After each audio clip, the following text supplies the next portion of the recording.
guys, welcome to another banger on the biggest and best forex scam exposing channel in South Africa. It seems like another one is biting the dust as the FSCA released a new warnings list warning us against Lethabo Molefe. Not only that, I will dive into the legal consequences of this person's actions. Let's get straight into this new video. FBI, open up! This is the FSCA press release that is warning us against Lethabo Molefe, and as you guys can see, today is the 16th. This was released 2 days ago. FSCA issues public warning against Mr. Lethabo Molefe. I'll be honest guys, the reason why you don't see a picture of Mr. Lethabo Molefe right here is because I couldn't find any. There was profiles, but I couldn't link it to any forex trading related activities. The Financial Sector Conduct Authority, FSCA, wants the public to be cautious when conducting financial services business with Mr. Lethabo Molefe. It has come to the attention of the FSCA that Molefe is soliciting funds from members of the public for investment purposes while promising unrealistic returns. Guys, take it from me, it doesn't matter who is promising you these returns. If it's not your mother, because your mother is the only person that is gonna give you something expecting nothing. If it's not your mother, do not believe these unrealistic returns. That is genuinely for me the first red flag. If you see unrealistic returns, run. Why are you running? Members are recruited through Telegram groups and promised a return on investment of 9,000 Rand from an initial investment of 900 Rand. Now that sounds like a whole lot of fairy tales. Even Peter Pan would look at it sideways and be like, "Night Tinkerbell, this is a whole lot of nonsense." This, I don't know who falls for this, but whoever you are, yeah, I don't want to call you stupid, I don't want to call you idiot, I don't want to call you dumb or anything like that, but like, use your common sense, man. 9,000 Rand from 900 Rand, and I bet they promised this to you in a short space of time. No, I'm dumbfounded here. The FSCA established that members of the public were requested to deposit their funds into a Capitec bank account belonging to Mr. Tato Rapelego, from here on addressed as Rapelego. The FSCA points out that unrealistic returns must be viewed with great suspicion. Not great suspicion. When you see unrealistic returns, you spot. It doesn't matter who it is offering it to you. The FSCA contacted Rapelego for comment. Mr. Rapelego responded that he did not provide financial services and that someone else used his bank account. Now, I don't want to say it is this person because he must now already said it isn't him. But why would a scammer use someone else's bank account? Because I mean, isn't it gonna be sus that even if you use your friend's bank account and money is coming like crazy into it, your friend is just gonna ask you, but listen, what are these for? Why can't you use your own bank account? And I mean, things like this, it just doesn't happen in today's day and age, man. Like, you know, to me, this sounds highly suspicious. I'm sorry for saying it like this. I've never seen this, guys, and I've been exposing people since early 2021. It's been 4 years now, and I've never ever seen a scammer use someone else's bank account by accident. I've not even by accident, just using it in general, because how is he gonna retrieve that money unless that person is part of the syndicate? Molefe was unavailable. Now all of a sudden Molefe is unavailable for commentary. While the FSCA does not comment on the specifics of Molefe's or Rapelego's business, it must be noted that neither are authorized in terms of any financial sector law to provide financial services to the public in South Africa. In addition to conducting its own inquiry, the FSCA will refer this matter to the South African Police Service. I'm so glad that the FSCA is now getting the police involved. The police should have been involved since jump already, but I'm just glad there's finally a linkage happening between these two authoritative bodies. To avoid unnecessary risk, the public should refrain from accepting financial advice, assistance, or investment offers from individuals or entities not authorized by the FSCA. Hey, I'm telling you guys, this is something that I've been telling you guys for the longest of time, and whenever people come to me and they tell me, oh, but we've got scammed by this person and that scheme and this scheme, and I always ask, my very first thing is, are they FSCA regulated? And they say no. I get so disheartened because as a consumer, that is your very first mission. You are interested, you want to sign up, you want to make money. We understand that. But you also have the responsibility of asking, are you FSCA regulated? And because some of you guys don't do that, a lot of you get scammed. Come on now, dog.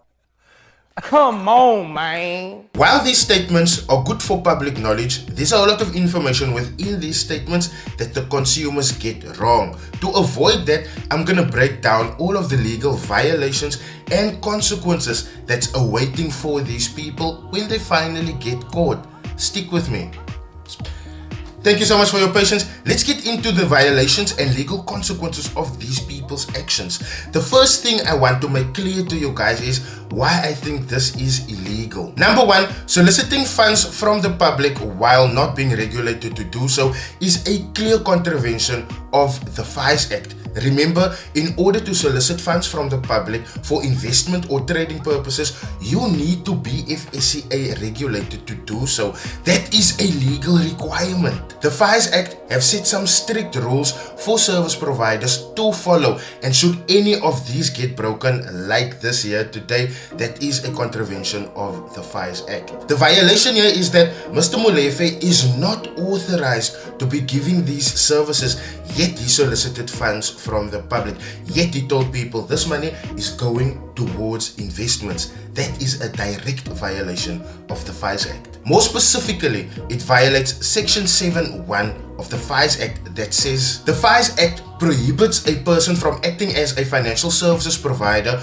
without authorization or exemption from the FSCA. The second illegal action that I want to highlight to you guys here is fraud and misrepresentation. The legal offense here is promising unrealistic investment returns. This may constitute fraud, especially if there is no legitimate investment vehicle backing these claims. The violation, such representations can be construed as intentionally misleading the public for financial or personal gain. According to Section 1 of the Prevention and Combating of Corrupt Activities, misrepresentation with the intent to gain financially is fraud and a criminal offense. The third illegal act here is money laundering, and this is just a potential. The legal offense here is using bank accounts to collect funds from the public without lawful authority. This could constitute money laundering, especially if the source or use of the funds is concealed. The violation here,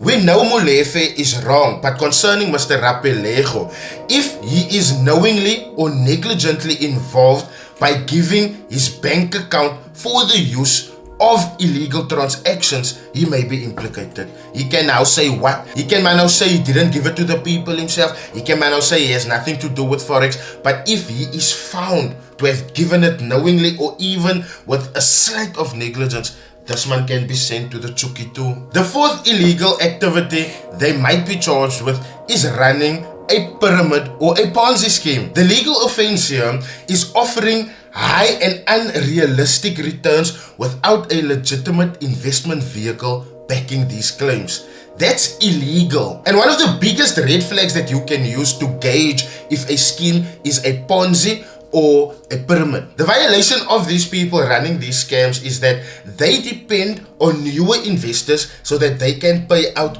older investors. Not only is this hard to maintain, but it is also illegal. It's fraud. You might ask, what act did that violate? The Consumer Protection Act. More specifically, Section 43. This act prohibits pyramid schemes and false, misleading, or deceptive representations. This is basically the whole industry.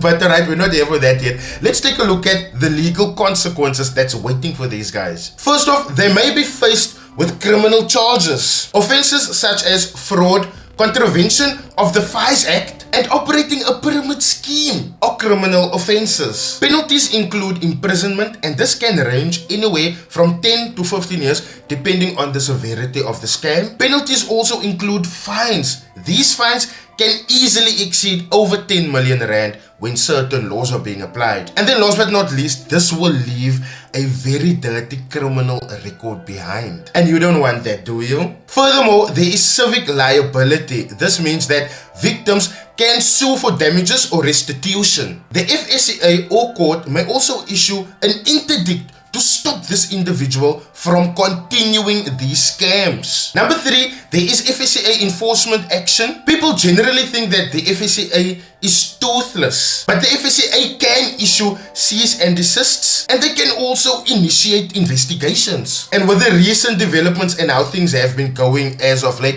you see now with cases they are involving SAPS and the NPA. Scammers, count your days. The last legal consequence that these people may face here is asset seizure. In case you guys didn't know, authorities can freeze and confiscate bank accounts and assets that's been involved in criminal activities. They normally do this through the AFU, the Asset Forfeiture Unit, or court orders under the Prevention of Organized Crime Act. The key takeaway that I want you guys to take away from this video is, regardless if you are doing robots, signals, mentorship, account management, investments, spam accounts, whatever the case may be, you need to be FSCA regulated if any of those services is financial services. Doesn't matter who you are, there is no excuse to it. Engaging in unregulated financial services violates a whole lot of acts, and this can get you into severe legal consequences, including prison time, fines, and debarment. And asset forfeiture. Yeah, they will come to take that BMW and that mansion that you're bragging with. So guys, it doesn't matter what services you offer. If you're gonna leave with anything from this video today, let it be that you need to get FSCA regulated if you are giving any type of financial services. Thank you so much for watching, guys. If you've learned anything new, please consider liking, commenting, and subscribing. Share this for the awareness, because the more people are educated, the less will fall for these type of scams. Thank you so much for joining. I'll see you guys in my next video. Ciao.